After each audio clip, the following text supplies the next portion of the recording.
Bonjour à vous, bienvenue dans cette nouvelle vidéo où je vais vous expliquer ce qu'est la différence entre la formule explicite et la relation de récurrence pour exprimer ou bien pour définir une suite logique. Alors, je commence par la formule explicite avec un exemple. Alors pour tout n appartenant à n, donc on est dans l'ensemble des entiers naturels, un est égal à 3n, enfin 3 puissance n moins 1, d'accord?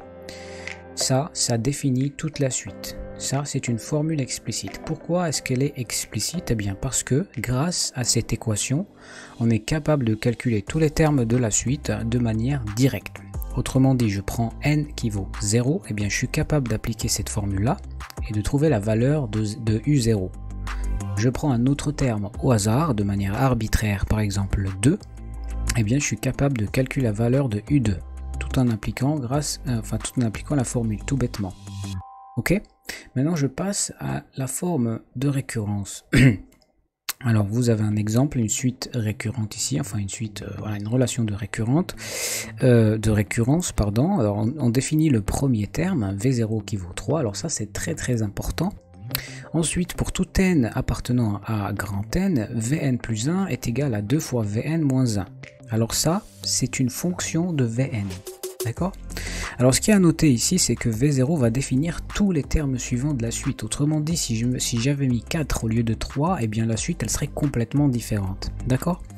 C'est pour ça qu'il s'agit d'une relation de récurrence, parce que je ne peux pas calculer un terme si je ne connais pas le terme précédent. Là, je prends un exemple ici, V1, j'applique la formule.